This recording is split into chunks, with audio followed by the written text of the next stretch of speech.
want to thank our sponsors. JustForPolice.com, a grassroots service reward program established for police officers buying and selling real estate. Jiu-jitsu50.com, a lifestyle brand training resource for law enforcement officers, providing technique videos, blog articles, promoted courses, and the latest in apparel and gear. Jiu-jitsu50.com. Storm Training and Consulting, offering courses in firearms, tactical emergency medicine, and the Tactical Rescue Challenge. Stormtraining.org.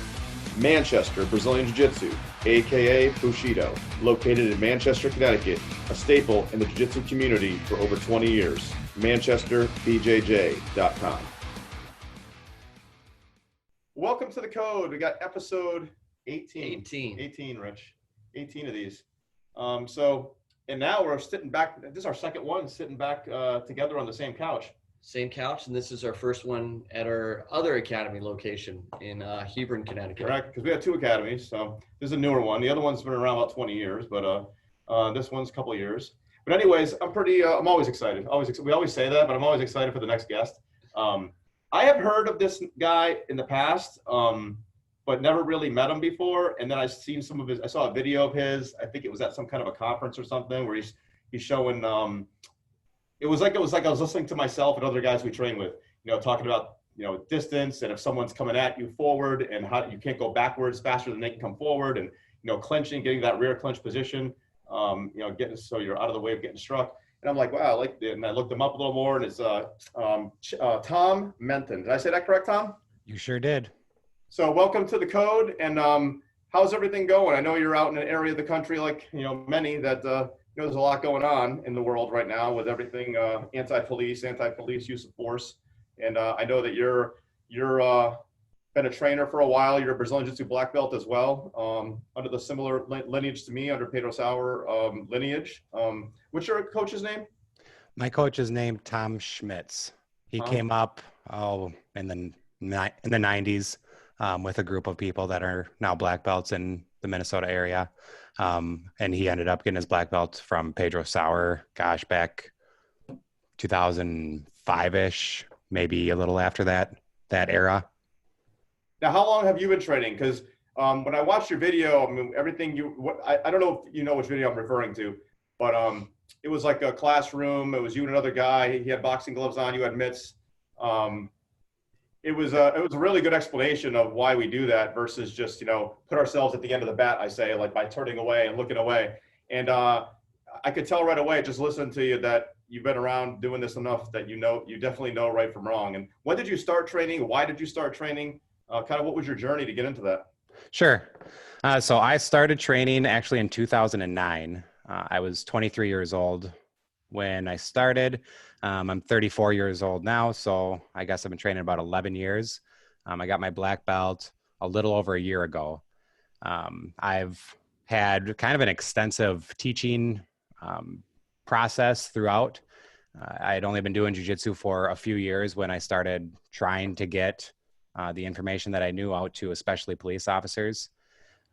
I became a police officer when I was 22. So I started jiu-jitsu about a year after I had become a cop. And that was my main push for doing jiu-jitsu, because when I joined my department, I went through our police academy, and they taught kind of the classic PPCT, pressure point control tactic system, that is still popular in some places, but is kind of being phased out. But it was very, very popular for many years. And my agency had done it for decades. So that was the system I was taught, like your straight arm bar takedowns, your pressure points under the jaw, the nose, that type of thing, wrist locks, really no ground fighting at all, really no other takedowns other than an arm bar takedown. So that was what I had going to the street. I work in a busy city, and in my first year on the job, got in quite a few use of force encounters. So unfortunately, nothing I learned in the academy really helped. The only time I could get any technique to work that I had been taught had been when I was a lot bigger than the suspect I was trying to control. So I ended up seeking some outside training because I wanted to work hard. I was new. I wanted to be busy and I wanted to be safe about it. You know, I wanted to be able to have confidence going into a situation where force might end up having to be used, dealing with dangerous people, they might resist, etc. And I wanted to be confident with myself going into that. So my partner I was riding with, one of my classmates that started with me, had just started training Brazilian Jiu-Jitsu. And he trained at a gym that also taught some striking martial arts as well, boxing amongst other things. And they had kind of incorporated into an MMA program. Not my current gym. This was the first gym I was at for about 5 years. And I thought it sounded interesting. I knew nothing of martial arts. I had never done anything except for when I was like 4 years old. I did karate for like 2 months. That was literally the only martial arts experience I'd had my entire life. And I knew I wanted to do it though. I knew I wanted to be confident. I wanted to know how to fight. So joined a jiu-jitsu gym, ended up really liking it, like becoming obsessed with it after a couple years. First couple years, I was kind of into it. You know how it is when you first start jiu-jitsu, you suck. And every time I went to the gym, I get my ass kicked. And that wasn't as fun as I thought it was going to be. You know, I'd always feel good afterward when I'm going home. I feel like, okay, I learned at least something. You know, my pride is injured, but that's fine. I'm used to that. I feel like maybe I'm getting better, you know, and definitely got a good workout. Definitely made myself better for the experience. And then it would be difficult for me to get myself to go to the gym again, because it's like, man, I know I'm just going to get my ass kicked, but I drag myself there knowing it's good for me. And that lasted about a year and a half. And then at some point there was like a, you know, kind of a turning point where enough new people are starting at the gym. I'm trying the stuff that I've learned over the course of time that I've been training, and I'm able to, you know, land sweeps, land submissions, control people, etc. And people that didn't know jiu-jitsu, it's like, you know, it's kind of like magic. You're able to do things to them that they don't want you to do, and they can't do anything to stop it. You know, so I was starting to see that. And when I saw like the correlation between how the more you train, the more serious you take it, the more you focus, the better you're going to get. And there's no magic pill. There's nothing other than hard work and dedication, and you do get better. I wasn't sure if, you know, it was something that everybody would automatically get good eventually at, but it seems like for the most part it is. So that's what I really liked about jiu-jitsu and why I kind of stuck with it. And then to answer your other question about that video, so that's a video when we're trying to teach responding to an attack at extreme close quarters. And I think the one you're referring to was it in a really large classroom with like 300 people? Yeah, it was pretty big. And there was two of you there and somebody videotaping, I'm assuming. I couldn't see them. And you're basically going over, you know, what to do if as someone comes up to start talk to you, and all of a sudden they blitz attack you with some punches. That instead of, you know, putting your hands up and looking away and walking backwards and falling to the ground, having the person come on top of you. I mean, we do that every single time we teach one of those classes. It was basically that, showing that you want to clinch instead. That it's going to be counterintuitive at first, but if you train yourself to do it, it is obviously the best tactic in that situation. Yeah. So that demo has gotten us a lot of mileage. That's kind of what we start with if we have like a short amount of time. It's just a good eye opener for people who, you know, I maybe think of fighting in more of a theoretical, or they're just, you know, people who don't train. They just assume for the most part that they're going to be effective at fighting in their mind. Who knows what that looks like to them? You know, they probably think that, especially a lot of cops that don't train, think that they're some amazing fighter anyway, and they'll just hit the guy and they're going to knock him out. It's not going to be a problem. They're not worried about it. But doing that demo kind of makes them critically think about what actually occurs in a fight. You know, so we like to demonstrate how trading punches is not a good idea. We demonstrate how the typical thought that a police officer has, especially under that PPCT kind of training set, of always disengage, always try to get a weapon out, or trade blows, probably not a good idea. especially considering how are you going to disengage when the person is already within arm's reach of you, already throwing punches. Action beats reaction. They've probably already caught you with a blow, so it's actually a better idea to clinch. So we do that in a live manner, and we've practiced it enough where we know what to do. I'm not worried when my partner, so the one that was doing that demo with me is Chad Malmberg. He teaches this stuff with me all the time through Storm Training Group. And I know that when he tries to punch me, I just need to clinch him. And we don't try to church it up or anything. He tries to punch me, and all I have to do is clinch him. And that's a good demo. But on top of that, during our classes, we, especially depending on the topic, sometimes we'll kind of finish with the students basically doing that. One of us will try to hit them and they'll clinch us. And it's an eye opener because that is easier than it sounds, and then of course there's a lot more to it than that. We got to know what to do once we're in the clinch, and having good options from there, having good ways to disengage when we need to disengage, having good ways to succeed in the takedown, etc. That's a great point, because I think a lot of times people think that don't understand it. They think, oh, well, once I clinch, I'm stuck here. No, you're not. You can clinch and hold, pin them against the wall or a cruiser. You could pinch, you could clinch and disengage and to a better location and give yourself a different angle. You could clinch and take them to the ground. I think the clinch is the most underrated part of fighting, and probably the most important, because if you can clinch and you know how to control that clinch, you can control where that altercation goes. And I think that's why wrestlers translate so well to MMA, because they've mastered that part of training, and the rest kind of fall in line. Absolutely. I couldn't agree more. If your sole goal is to disengage, maybe this person's way bigger than you, way stronger than you, and they're already within arm's reach and they're already throwing punches, your goal might be to disengage. So it's not intuitive to clinch with that person, but as stated earlier, it's not going to be effective to just move backward. So clinching is still your best option. However, like you just said, once you hit that clinch, when you choose to disengage now it's action versus reaction in the officer's favor, because you can push off, assuming that you wait till they're not holding on to you. You can push off at a time of your choosing, and now they're reacting to you. Or even better, find your way to the rear clinch, and now disengage is going to be that much better because they can't see where you're at. No, that's so true. So I was reading up on you, and you're, one of the Storm instructors. Yep.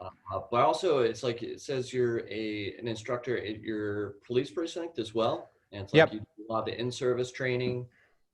Yeah, that's right. So I've been a police officer for about 13 years, something like that. I started, as we all do, doing patrol. I'm in a large city, Minnesota. I don't work in Minneapolis. I'm in a different large city. So we have had a lot of spillover from the recent unrest and whatnot, but I'm sure we'll get to that later.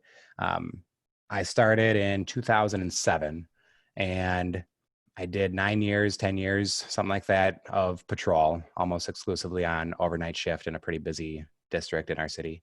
And during this whole time, I started training jiu-jitsu. I started really getting into it. I developed a passion for teaching this stuff to other cops, and especially a passion, like we were talking about with that PPCT stuff, of getting that out the window, and getting some more effective stuff in place. How many episodes ago?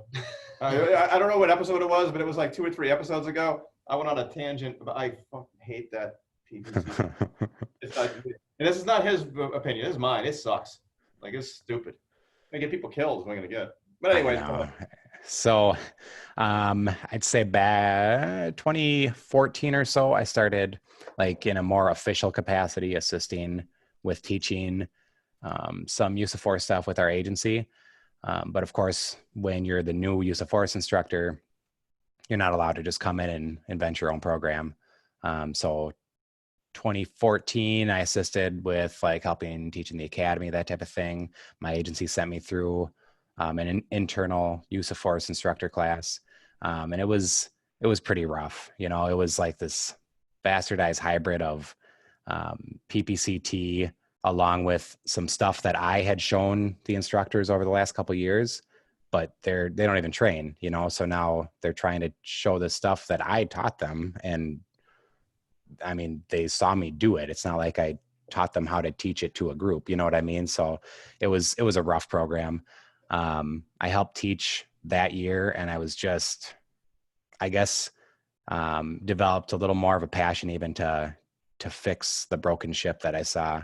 And I wasn't the only one. My partner, Chad, that I teach through Storm with, a couple other guys at work all of whom trained jiu-jitsu and were equally passionate about this as I was.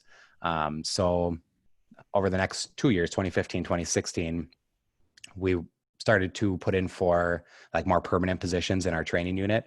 And the timing was pretty good because the kind of the old guard that was in there in control of the DT program, they'd all kind of been promoted or moved on to different areas or just weren't passionate about it anymore. So there were some openings. So we were able to kind of get permanent spots in our training unit. And our training unit, our agency is a little over 600 people. So for our training unit, we've got 5 officers plus another 3 or 4 for our range staff. And then a total of 5 or 6 sergeants, something like that, between just training and the range staff. And the training side of it deals with in-service and the academy. So anyway, I wound up with a permanent spot in training in 2016. And over that span of time between 2014 and 16, we implemented a new curriculum. Myself and the other 2 guys I was talking about, Chad Malmberg and Sean Zahar, we put together a pretty all-encompassing curriculum for the academy. Now, the nice thing in terms of what we were walking into is it was well established that in our academy, which is about 4 months long, recruits get about 120 hours of mat time, which is a significant amount of time for training as far as police agencies go. I don't know if I've heard of another agency that dedicates that much time to training. And I'm really grateful for that, that my agency recognizes that training is important. And also that they've now let us teach our curriculum, because as we developed it, we kind of did demos for our admin, that type of thing, explained what we wanted to do, why we wanted to do it. And we were able to 100% implement a new curriculum. We started with the academy that came on in 2015. And from that time on, that's the curriculum we've taught. We've tweaked it here and there, but that's essentially, it's been the same curriculum since then. We also began rolling out that same material via in-service to our officers. And I think the first in-service was the end of 2015. And in-service is a different animal, officers that have been on for a long time, they're a little saltier sometimes. I think they already know it. They're resistant to change. Most cops know 2 things. They hate the way it is and they hate change, so it's a tough thing to overcome. But we started with kind of the softest, most difficult thing to argue with. And that was a technique that we used. We just call it 2-officer handcuffing, so it's a scenario where we've got suspect who's not all out resisting you. It's just a suspect that is either potentially going to become combative, which is pretty much anybody, or someone who's maybe displayed a couple like pre-attack indicators, something like that. And you've got 2 officers who are available to go hands-on, So I guess the situation might change if one of those officers has to be like lethal cover for some reason, or has to remain vigilant of a crowd around you. So this is any other scenario where you have 2 officers available to go hands-on. And generally that's quite often. The old way to do it was for one person to watch and be the cover officer while the hands-on officer does the handcuffing. Well, if you have 2 officers available to go hands-on, you're much better off having both of them do so.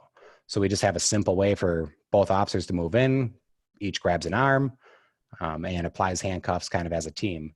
And I think the reason we've had so much success with just that simple concept, and a lot of people do that automatically, they might just not even think about it.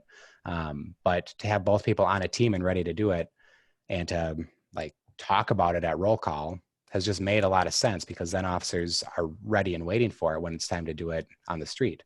And we've had a bunch of people, even senior guys that have been on for many years, give us stories like, oh, we had this guy downtown, he always fights every time we deal with him. I knew for sure he was going to fight.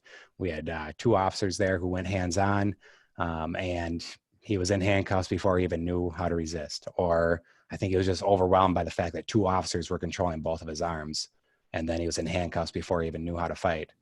And if they do evolve into a full knockdown, drag out type of fighter, that's what this person wants to do. Well, what better way to start the fight than having both officers each in control of an arm already? Obviously much superior to one officer going hands-on and dude turning and swinging at him, and now it's a wild haymaker flying somewhere. It makes me think of the Atlanta case recently. Yeah, absolutely.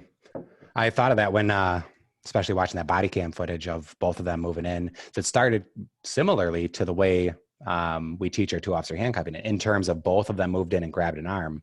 We just have a more, I guess, more technical way that we have people grab hands, makes it more difficult for them to fight away.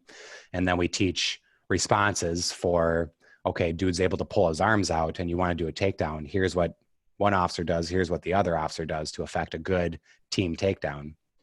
And that's kind of the next phase that we integrated into the department was more team tactics. You know, being in a kind of busy city, we've got backup on scene pretty much all the time, multiple officers, yet we'd only taught single officer techniques for the last, 150 years. So nobody really had team tactics like ready to go planned. So we taught team takedowns, team handcuffing, team takedowns, team ground control, team prone handcuffing. It's stuff that most senior cops would look at and be like, well, that's obvious. I feel like an idiot for never thinking of that. It makes total sense. So we've actually had some really good buy-in from all of our officers that, God, I think basically every officer that I can think of at this point, it has bought in the sense that they really appreciate the change that we've implemented. We've still got senior people that are crabby about coming through and we want to make them train, but it is what it is. I was going to ask you it sounds like you've had so much input into the training from the new recruits coming in for the past few years, and then some of the seasoned officers. How has the culture changed with that? Have you seen an improvement over it, a little bit more openness to it? Has more officers started training jiu-jitsu because of it? Yeah, great questions. So we knew we were kind of, turning a battleship, so to speak, in the sense of trying to get this culture change to take place, trying to get this new curriculum implemented. As you guys know from training jiu-jitsu, it's really tough to retain techniques that you don't train regularly. And of course we don't do that as cops, which is another tangent. But the culture change, I think, is the most important piece, getting people to value the training and value the program, and having control of those recruits coming in really, really helps because they see how effective jiu-jitsu is. We do a ton of live grappling, live rolling during the academy now. It used to be when I started in 2007, decades before that, and through 2014, all the academies that started, our academy size for reference is typically 25 to 50 officers, something like that. And we usually do one about once a year. And typically you have to fill that 120 hours of DT time, defensive tactics time. And there was only so much PPCT curriculum to go around. So the rest of that time was filled with doing PT, physical training. We were getting yelled at, we were doing push-ups, we were running, they're telling us to hit the pads. If we weren't hitting hard enough, we were doing more push-ups, that type of thing. So it was not a great memory for officers that had been on for a while. Like, they did not look back at their training with any fondness. And it's not even because they didn't value the techniques they learned. Some of them probably did value it. But it's just a bad memory, traumatic almost, to think about coming back to training. So we knew that had to change. People were not excited to come to training. So we kind of took that piece out. We removed the punishment piece out of the DT training.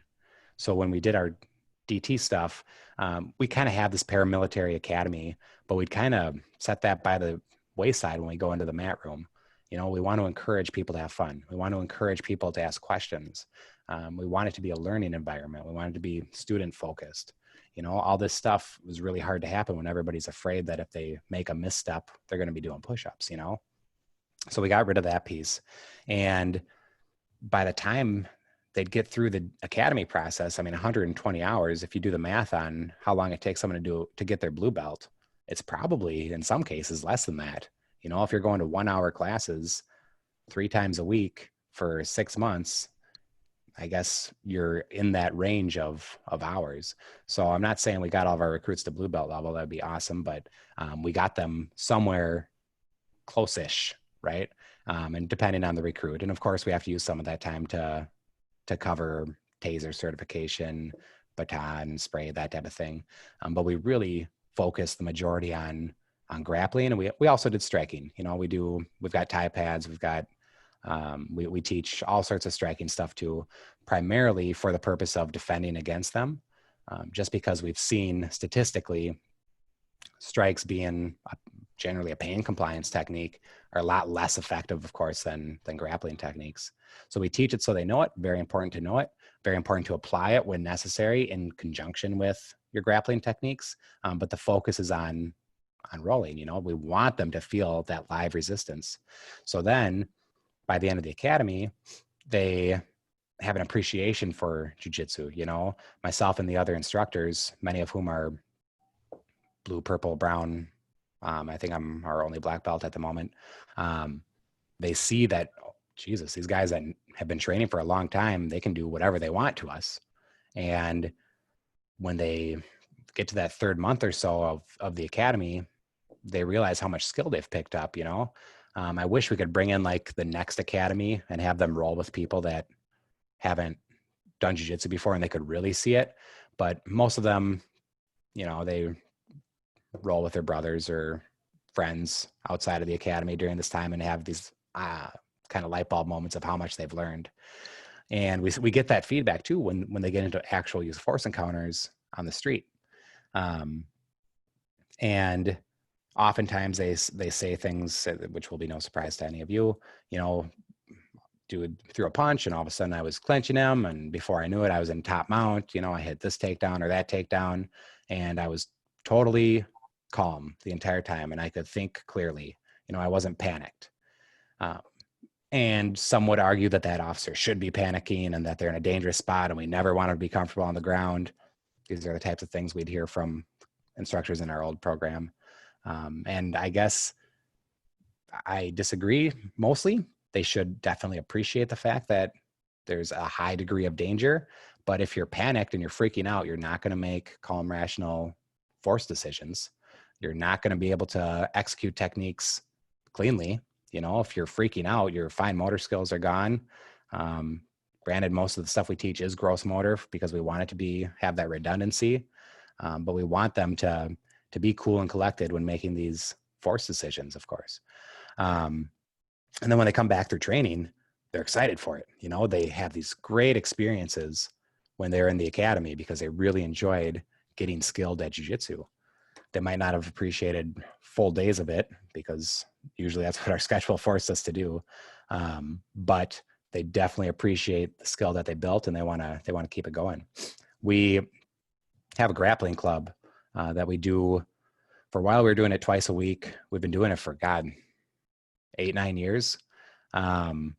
And we've had a lot more people interested and come join us at Grappling Club once we started teaching this stuff in the academy because they want to keep their skills fresh once they complete that academy process.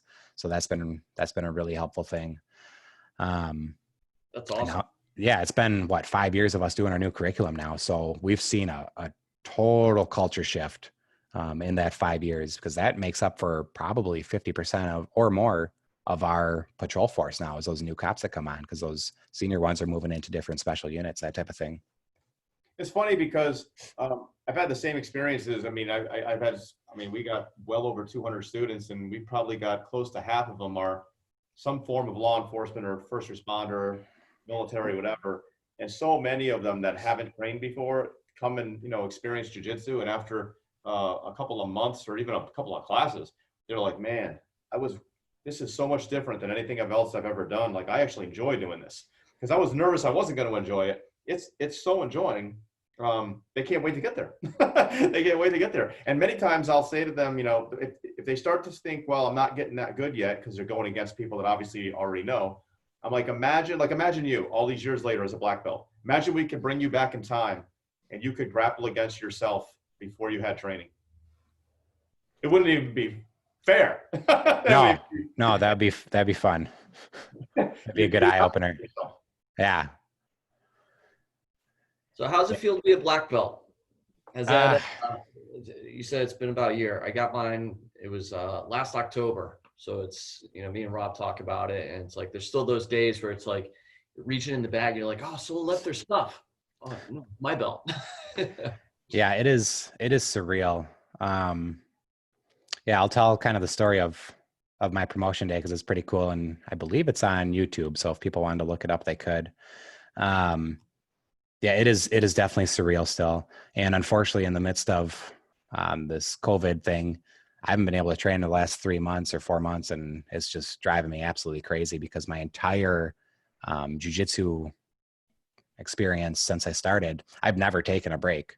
You know, I've never taken more than a week or two, and I've had 2 surgeries. I've had surgery on both my elbows, not really jiu-jitsu related. It's kind of genetic, weird arthritis that formed.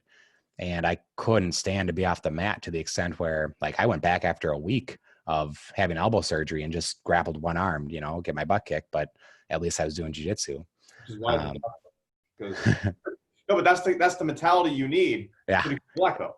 Yeah. Yeah. And I think that's, yeah, I didn't get my black belt super fast, but I also don't think I'm very good at this stuff either. You know, I think I'm a pretty slow learner, honestly. If you add up the amount of hours that it took for me to become a black belt, it was probably like double or triple a lot of people, seriously. But I take every opportunity to train, you know, ever since that, like I said, that first year I was training, I wasn't training that often, but after that, I really caught the bug. And I was working midnight shift with a few other guys that trained, you know, so we'd go to the mat room for PT, which were it's awesome. We're allowed to work out on duty 3 times a week. So 3 times a week, I'd make sure we'd get to the gym and do jiu-jitsu. That's on top of me going to my other gym, you know, so many days where I'm doing jiu-jitsu twice a day. Then my days off, oftentimes I'm going to 2 classes a day. And eventually I switched gyms after about 5 years because my first gym, it was a good gym to start at, good basics. But they focused primarily on, I guess, the basics, you know, and after a while, the curriculum got a little stale for me and I wanted to expand what I was doing. I wanted to compete a lot more. So I joined my current gym, Spartan Martial Arts in Oakdale, Minnesota, with Tom Schmitz. And I've been super happy there. And I can go into this a little later if you want, but I was actually a white belt still when I went to Spartan, and that was after training for 5 years. So I did white through black between 2014 and 2019. So got my black belt in April of 2019. And I mentioned we do that jiu-jitsu club. So I'd been trying to get some of my instructors, some of the other black belts that were at Spartan, this is when I was a brown belt.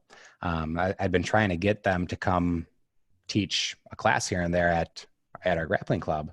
I just knew that the other cops would really enjoy it. It's like a law enforcement only, but any agency is welcome to come grapple for 2 hours, whatever. You know, I just kind of run a laid back class, some warm-ups, teach a few techniques, then we roll until people want to peel out. And I finally got one of the black belts at my gym, Sam Stelpflug, who's a ER doctor and phenomenal black belt. He agreed to come teach. So I put the word out. We're going to have a guest black belt instructor, and all these people showed up to class. And I'm like, geez, they really want to see someone other than me teach. I mean, our normal class was, you know, it's cops. They've got different schedules. We've got a rotation of probably 40 to 60 people that come, but a typical class, there's only like 8 to 12 people that show up. And all of a sudden we've got like 30 people there for class. I'm like, all right, well, that's cool, I guess, you know? So that's ego booster right there. It's like, I do a lot of our morning classes, and every once in a while, it's like, I'll put out there, guest instructor, guest black belt, and I get like triple the amount of people. I'm like, where the hell are you guys usually? It's like, Yeah, exactly. So I'm like, all right, whatever, it's cool. So my buddy Sam, he's running warm-ups, and all of a sudden the door opens to the police mat room, and I look over, and Tom Schmitz, my coach, walks in, and he's wearing his gi and his belt, obviously, and behind him are all the other black belts from my gym. And I'm just like stunned. I'm like, this is my police gym. What the hell are these guys doing here? How'd they even get in the building? What the hell's going on right now? And then I see my buddy Chad, who works with me in training. He's the one I mentioned earlier, teaches the storm stuff with me. I see Chad behind them all filming.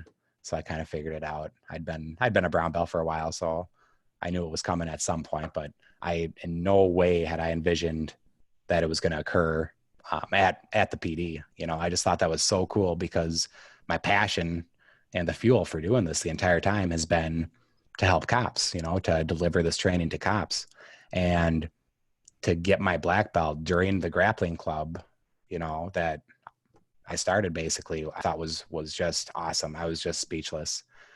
So yeah, he came in and gave a little speech, gave me my belt, and all the black belts that came from Spartan rolled with all my students for, the next couple hours. And it was pretty fucking awesome. So that was really, really meaningful to me. I believe that's on YouTube. If you search my name on there and black belt promotion, something like that. That's really cool. That's one of the coolest stories I've heard of getting a black belt. It's funny though, because like you guys have said, and I still say it to this day, it never kind of goes away. At least, I mean, I've come 8 years now as a black belt, and I still sometimes, oh yeah, that's mine. That's weird. It's just because you train for so long, and when I started training, it was we didn't even see purple belts. I mean, I'd see a purple belt once every couple of years. I'd go somewhere and there's a purple belt, and I'd be like, holy shit, a purple belt. And now you go to class and you can have 15 of them on the mat. So it's a totally different animal now, but the black belt still does carry that just mystique about it. That's like, man, it's on my waist. It's pretty strange. Yeah, that's wild. I think when I started, there was one black belt that I knew of in Minnesota, and that was Greg Nelson. Yeah, yeah. And I don't think Tom Schmitz he might have had his black belt when I started, and I just didn't know about him. Say that again. I'm sorry. Do you know Tim Blackstone? I know of Tim Blackstone. I have not had the pleasure to meet him personally. He goes to Alliance, which I've dropped into multiple times. I've got many friends that train there. It's a very popular police gym, great gym in Edina, Minnesota. Yeah, Jay's from Jiu-Jitsu 5.0. Yeah, yep, absolutely. He's a good guy too. But yeah, Tim's never been there when I've stopped in, so I've not had the pleasure of meeting him yet. I know everyone says he's just a phenomenal. Oh, yeah, he's been out to our school playing with us and stuff. We train with him. I love Tim. Tim's great. He's a beast. He is a beast. That's what I keep hearing. He competes a lot, but you compete a lot. And I wanted to ask you, because you've competed in a bunch of tournaments, but one that I've never been to is the fire and police games. What was that like? What's the setup there, and how does that work? And I've never even seen matches from there. So what's it like? So yeah, it's a good question. The police and fire games, if people are unfamiliar, awesome event. Could not recommend it more highly. Out of really anything police event related I can think of. But I have not been to the Police Memorial Week in DC. I really want to do that. But that's probably cooler than police and fire games. But police and fire games, especially for athletes, they've got pretty much anything you can think of as far as like Olympic game type of thing. It's basically the Olympics for police and fire.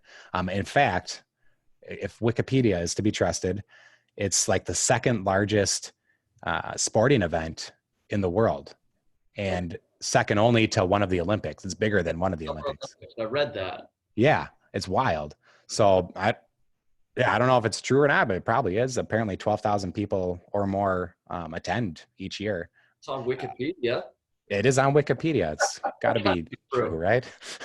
So take that with a grain of salt, I guess. But it is very, very popular. And I think one of the reasons so many people attend is because there's so many different things you can compete in. I don't have the list in front of me here, but any Olympic game you can think of, but then also police specific things, you know, like shooting events and SWAT team events and that type of thing. It's held every other year. It's in a different location each time, generally in a different location. The one I went to in 2015 was in Washington, D.C. And it was actually over the 4th of July weekend, or it might have lasted like 7 days or 8 days or something like that. But 4th of July weekend was in there. So the wife and I made a trip out of it to get down there, and be in DC over the 4th of July was really cool. And in addition to that, compete in the police and fire games. And the year I went was the first year they had submission grappling. If what I understand is correct, they now have gi and no gi, but this is the first time they had done it. So they went off of the IBJJF rules. They brought in a certified IBJJF referee to teach it. It was no gi only for that one. I prefer gi, but I do both. So I just wanted to compete in it. I didn't give a shit really about anything else. I just wanted to go do it. And I think there were over 200 competitors, and that was the first time they had done it. So that's pretty decent, I think. And since they've gotten much larger divisions, I believe. 2017, it was in Chengdu, China. I did not make it to China. That would have been cool. But lots going on in my life around that time. So that didn't happen. God, maybe that was 2019. It might have been 2019. Yeah, I take that back. 2019 was China. 2017, it was supposed to be Montreal, but the fire department went on strike to protest some city stuff. So it got canceled for Montreal, and I think wound up in LA, and the time change screwed me out of getting to the 2017 one. But please go ahead. So this isn't a US thing. This is a worldwide. No, it is. Yep, it is the World Games. Yeah, so there's cops from everywhere. So when my first match was against a guy from Brazil. He was a police officer in Brazil. And I wound up in the finals against a guy from Kentucky, Lexington PD, I believe. I think I've got that right. Chris Sizemore.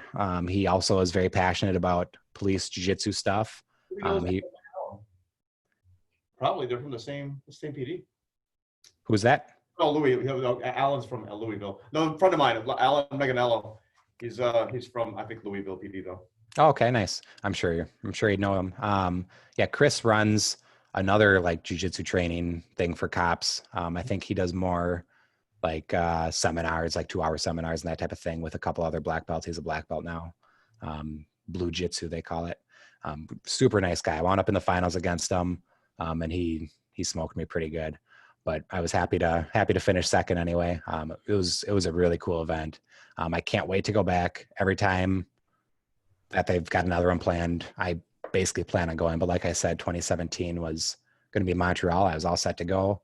And then Montreal Fire had some union issue and they went on strike or something, or they got all the sponsors to pull out. I don't know what happened. Either way, they moved it. Dates got messed up.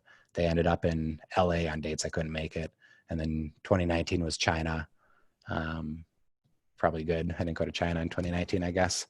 And I know actually Chris Sizemore, the one I went against at that 2015 event, he and some guys from Blue Jitsu with him, they went down there and they had like a flight get delayed and they missed the event. Like they wound up laid over in a city in China for days and they literally missed the event, couldn't do it. So now, do they have weight classes and everything, belt level, weight classes, everything? Yep, they sure do. They break it down as close to IBJJF as they can, from what I understand, unless they've changed it since then. I think 2021 is going to be in Amsterdam. Oh, that'd be a cool place to go. That would be Yeah, that'd be actually be cool. Now, what weight class do you fight at? Depends. I'm usually 185 to 205, somewhere in there. The most recent event I did was Fight to Win, and that was at brown belt, and I did that at I think 200. I think 200 was the weight that I weighed in for that one. And then I was slotted to do a cool event that Fulton Brewery puts on up here called Fulton Brew Jitsu. Talk about that. That's Tim Blackstone's. It's one of his great friends. He actually puts it on, and yeah, I remember a few years back he sat there and was like, "Oh, we'll get all the black belts in Minnesota to fight each other." And Tim's like, "Dude, who wants to see that?" He's like, let me call some friends. And it's like a bunch of guys we know, they all flew in and then they compete against all the black belts from Minnesota. Yeah.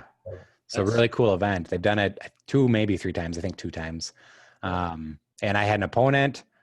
Everything was set to go. I was super excited. I mean, it was probably one of the events I've been most pumped about aside from police and fire games, just because beer and jiu-jitsu, how can you go wrong? And I threw my back out like 3 days or 4 days before, like really bad. Like I could not stand for over 24 hours. And then I could only crawl for another like 24, 48 hours. So needless to say, happens, they're done. yeah. I was like back to 100% after 3-4 weeks. Been working on strengthening my back since then, just to see if I can get it to not happen again. How'd you like the fight to win? Fight to win is awesome. I cannot recommend that one more to anyone. I'll do that as many times as I can every time it comes back. Just the atmosphere that they create, there's huge crowds. They've got the raised platform in the middle. You get your walkout music, the huge video screens behind you, the smoke, the lights, it's like you're walking out on a WWE event or something, it's crazy. And if you're not doing MMA, it's basically as close as you're going to get to that MMA experience with the one match going in the center of the arena and everybody's watching. Was it quiet for your match? It's like, I went to one in Dallas and that was the first one I went to. And it was like, it was held at a huge brewery as well, restaurant, brewery, bar style place. It's huge. And when the match goes on, music goes off and everyone's super quiet. It was like Pride, like the Japanese people. Exactly like Pride. It was weird. I was like, is this how it is? So Seth Daniels is the guy that runs that. He tries really hard to get the crowd to like go wild during the matches. He wants people slamming on because the seats are right up to the stage. It's pretty cool if you're spectating and you get those VIP seats right up to the stage. He wants people like smacking the mat and screaming and going crazy. But usually it starts out quiet. The purple belt matches are pretty quiet. Usually it's just purple, brown, and black belt matches.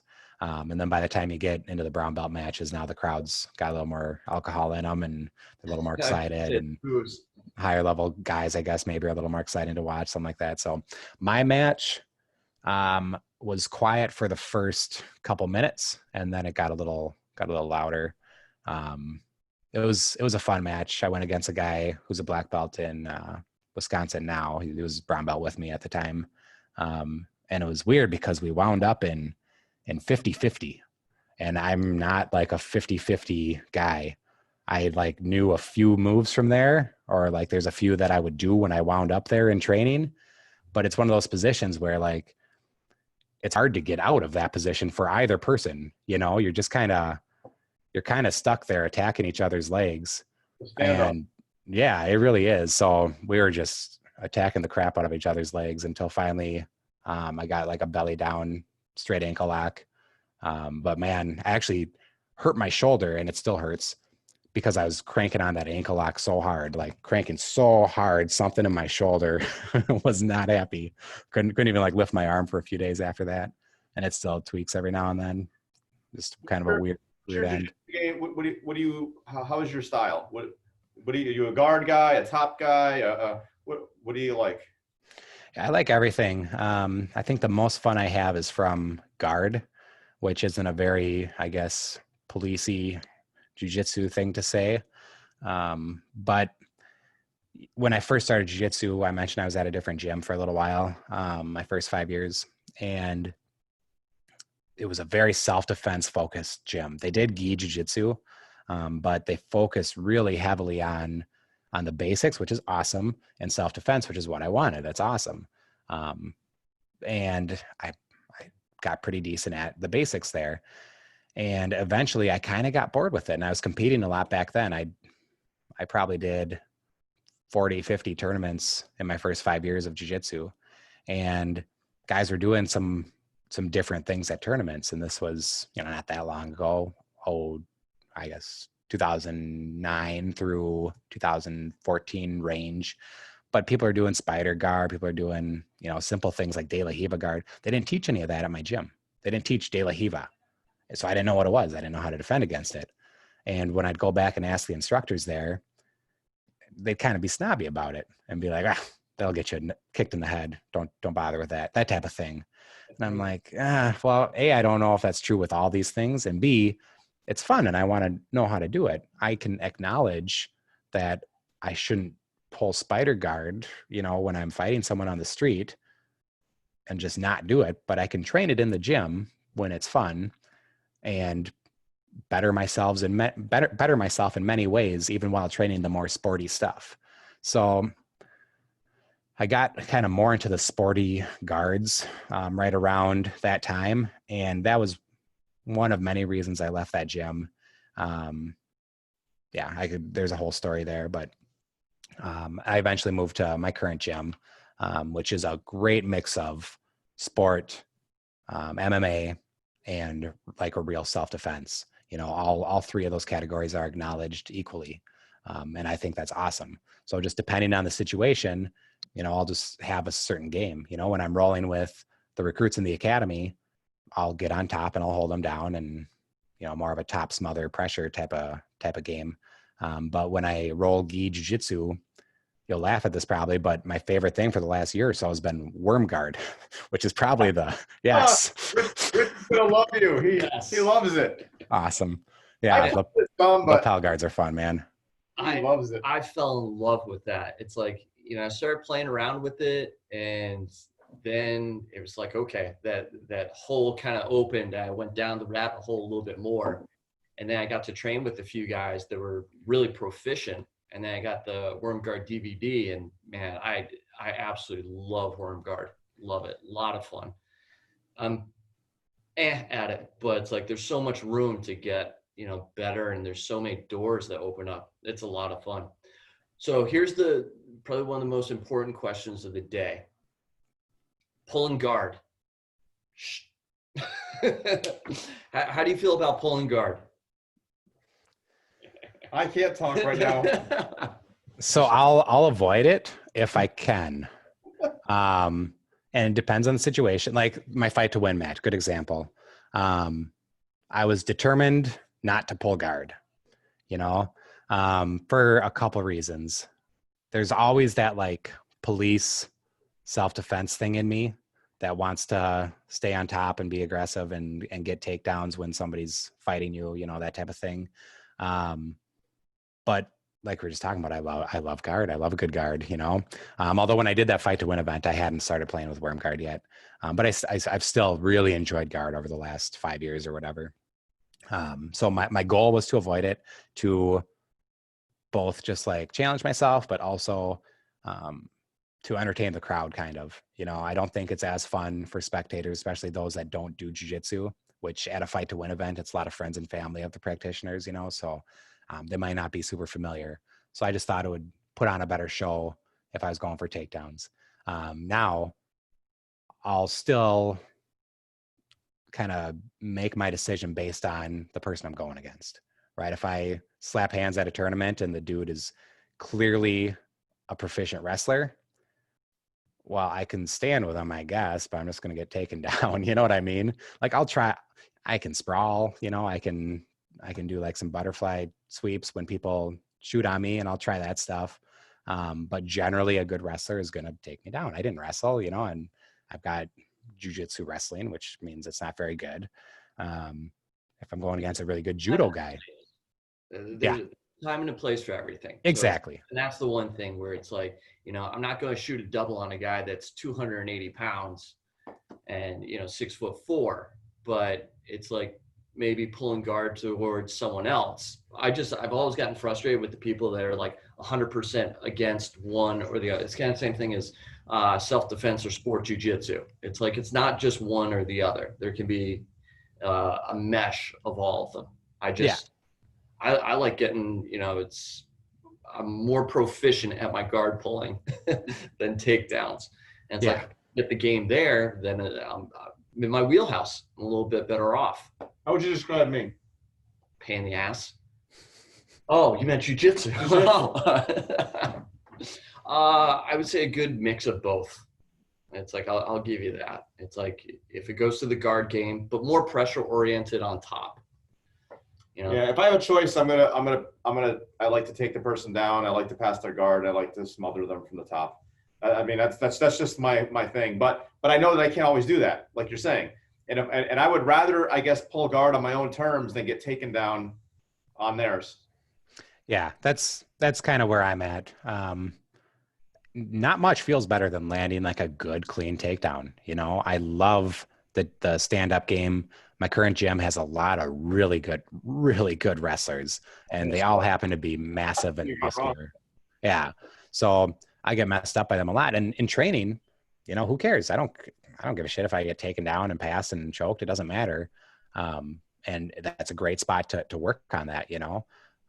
But then I feel a similar thing from my opponent, and I know, okay, well, I know he's about to get 2 points in an IBJJF tournament. You know, if I stand with this guy, so why even bother? You know, maybe not a very policey attitude to have on that, but I can acknowledge the sport end of jiu-jitsu, and I can also have 100% confidence that I am not going to pull guard on the street. I think that's where a lot of kind of that police mentality of, oh, you never pull guard, always attack and be standing, that type of thing. But how do you learn to work off your back? You have to force yourself to go to positions that you suck at in order to be able to get good enough at them that you could utilize them for real.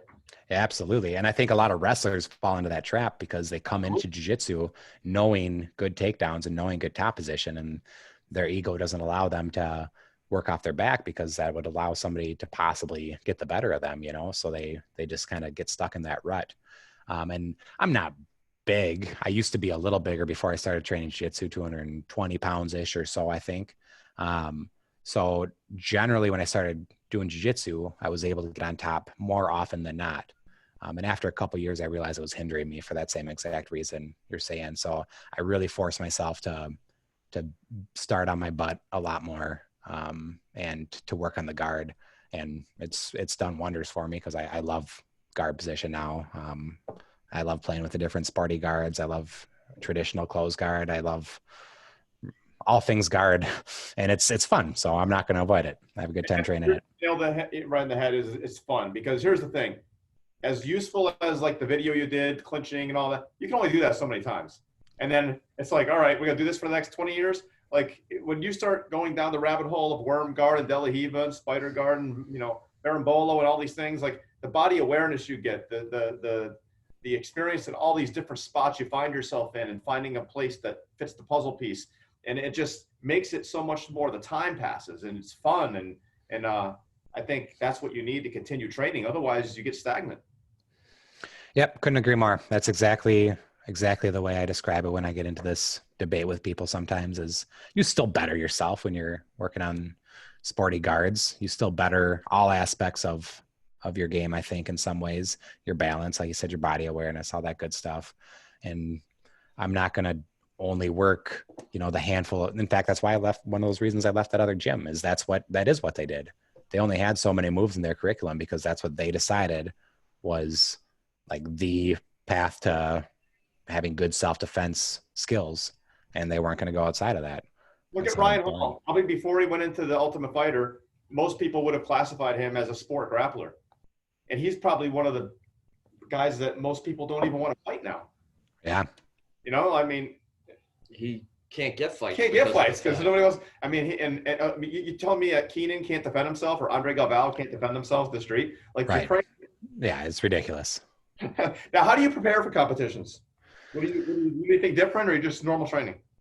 I'll amp it up a little bit. I think that's kind of what has, like, remember I was saying my back went out on me that last time. I think it was because I was pushing myself a little too hard. I'll try to lift more. I'll try to do more cardio. I hate running, but I'll force myself to run a little bit.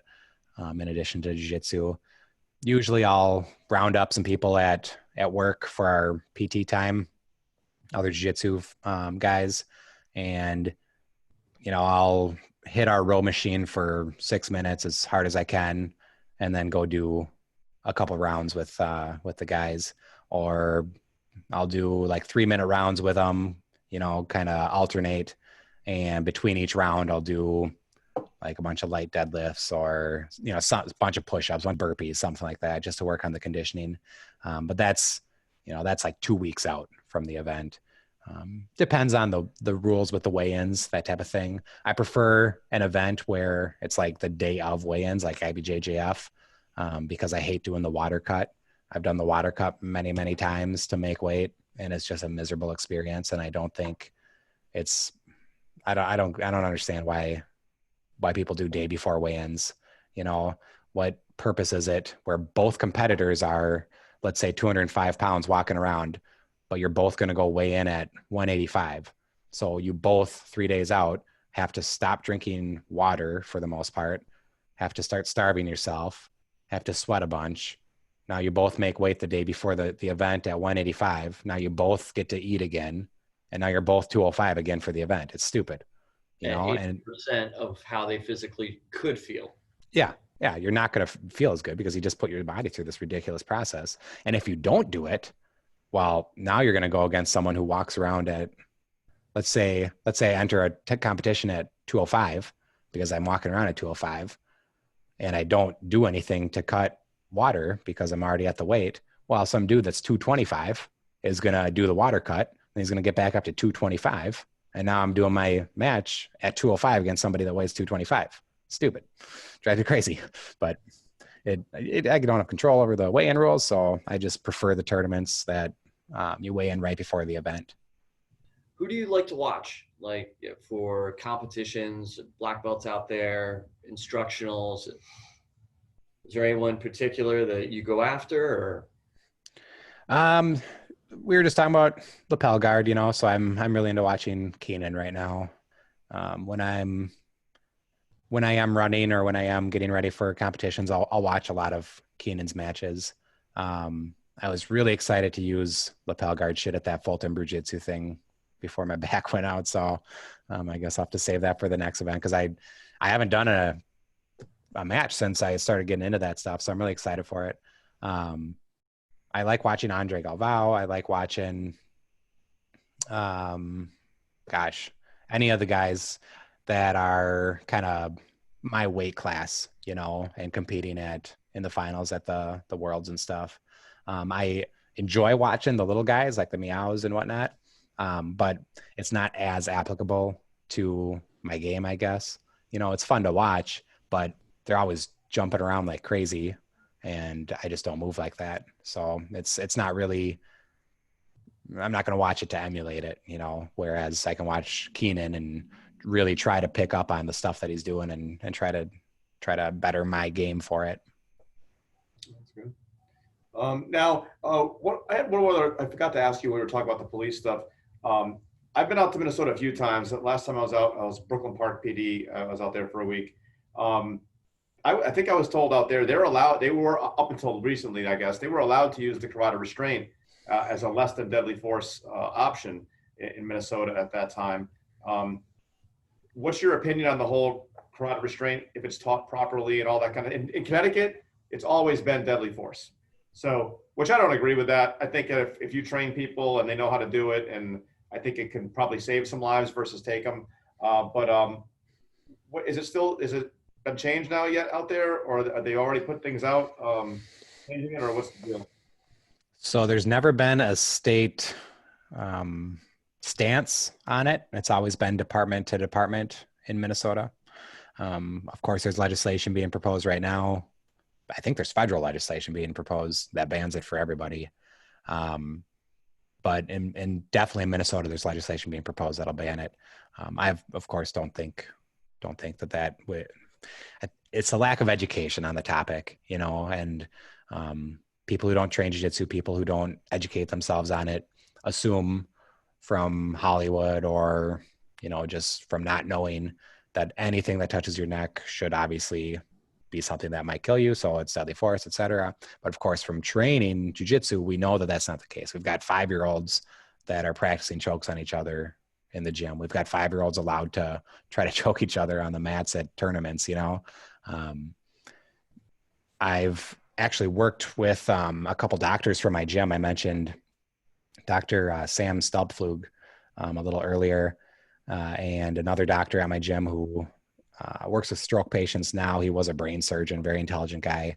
And in addition to that, there's another ER doctor that's a blue belt at a gym elsewhere here in the metro. Those three, and they allowed me to assist them. We've worked on some like actual official, like peer-reviewed scholarly journal studies, and we've published 3 studies to date. Our third study came out yesterday. If you search, I think like BJJ, EE, and Bloody Elbow and some other places just published the one that came out yesterday and are circulating it. But these are all studies related to the effects of neck restraints or the effects of being choked. And, there's not a lot of data out there. And I think that's one of the reasons that the neck restraint in general is not understood or acknowledged, because there's not a lot of research. The first study that we did was really just a literature review of all the existing data that's out there, all the stuff that's been published on chokes, carotid restraints, whatever you want to call them. So that was the first one. The second one, probably the most interesting to those in law enforcement and starting to get circulated a little online, is a wide-scale survey we did. Many, many questions in the survey, but basically asking people, have you ever been choked? How many times have you been choked? Have you gone unconscious? What effects did you have immediately after being choked? What long-term effects did you have? And we had like over 5,000 responses to our survey. So this is a pretty hefty amount of data. And then in the study, we go into breaking that down and talking about the results. And not a surprise to anyone here, but there really weren't any people that had negative outcomes. And of course, we polled mostly jiu-jitsu practitioners, judo practitioners, Army combatives, people that we thought would have a high likelihood of having been choked unconscious before. And I want to say over 1,200 people in the survey reported being choked all the way to unconsciousness, and over 4,200 reported being choked just in general and tapping or not going unconscious. Many, many people who responded had been choked hundreds of times, and in the whole survey, you'd have to pull it up to get the exact numbers. I think there were 2 people that reported any type of long-term effects. And one was kind of an outlier and described some like halos that he was seeing.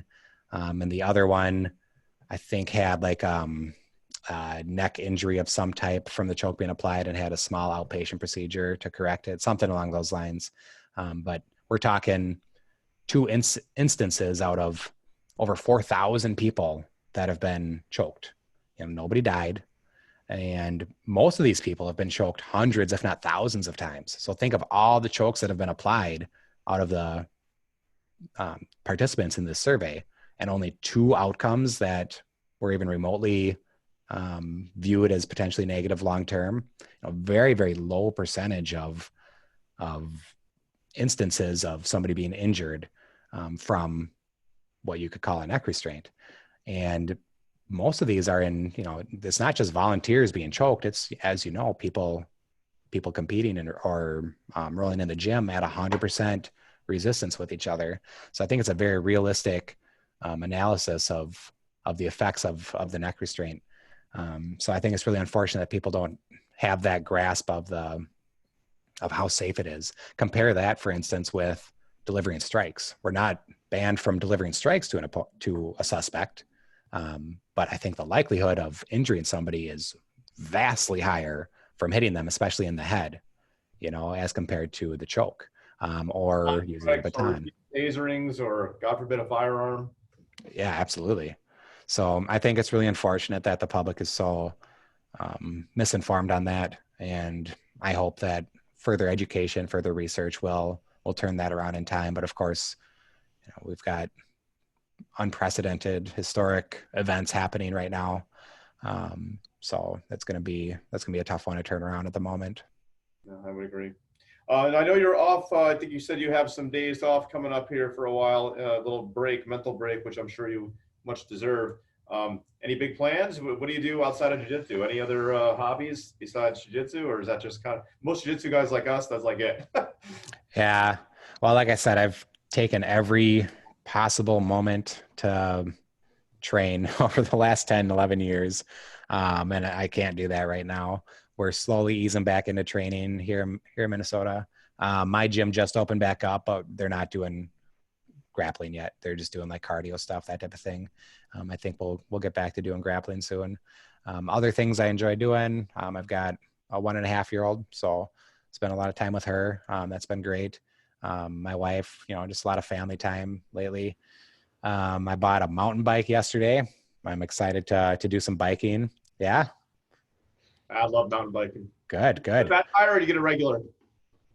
I got a Diamondback hook. That's the bike I got. I don't know a ton about mountain biking, but I read some reviews and apparently it's a really good entry level mountain bike. I'm going to do some trails. A couple of the other black belts at my gym bought bikes over the last month or so. And they live by me and we've got some awesome trails from what I'm told. So I'm excited to do that. I went on my first ride yesterday. Nothing crazy. It was just to I haven't ridden a bike for like 15 years. So I didn't go on any hard trails, just did some paved trails, but I did 20 miles and man, my butt hurts. I need a better seat or something. Seat is not comfortable. Oh my God. It's way too hard. So I got to figure that out. Otherwise that's going to limit how often I can go. Figure that out, I guess. Got other stuff I enjoy doing. I don't know. I'm trying to find alternative ways to work out. I've got a decent gym in my basement with weights and row machine and a treadmill. So I've been doing a lot of that.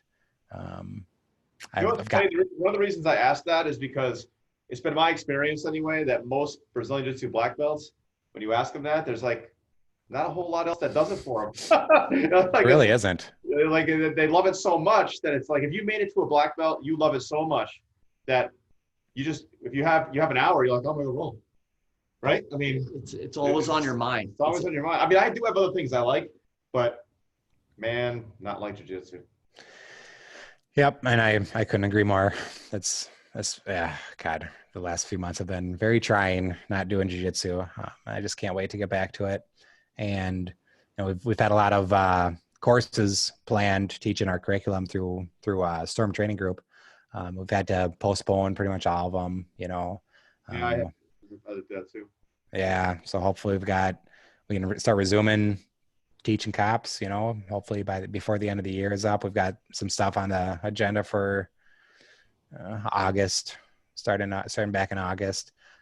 So I definitely gotta get training soon. Yeah, I kind of tried to find a new hobby, but it's tough. Literally nothing does it like jiu-jitsu, man. Nope. Well, I don't know what your travels are like, but if you ever make your way into the New England area, by all means, you got 2 places to stop in. Either of our academies. You're always welcome. We love to have visitors. We get visitors from all over the world. We got black belts always stopping by. We've had everybody from routine guys like us to Marcelo Garcia himself. So awesome. Anybody that wants to stop by is always welcome, and we'd love to have you sometime. I love traveling. I love doing jiu-jitsu when I travel. So I'm sure at some point I'll definitely make a by. And even though we are in the communist state of Connecticut, there actually is a lot of good stuff to do here. I mean, we're right next to New York City, Boston. I mean, if you've never been to Fenway Park or anything like that, or Cape Cod or the White Mountains, like it actually is a pretty cool place. You can be within a couple of hours. Some pretty cool spots. Block Island's amazing. Like there's some cool spots out here, and definitely worth it to bring your wife or whatever to come out. So anyway, what's that? I was going to say, we had a whole New England trip planned about 9 months before my daughter was born. We were planning it, and then turns out pregnant. So that kind of put the kibosh on that plan. But we had a whole New England trip planned, so it's definitely high on my list. Awesome. Well, hey, it was a pleasure talking to you, Tom, and be safe. And thank you very much for coming on. Yeah, thanks for having me on. Really appreciate it. It was nice meeting you, Tom. Good to meet you. We'll see you guys. All right.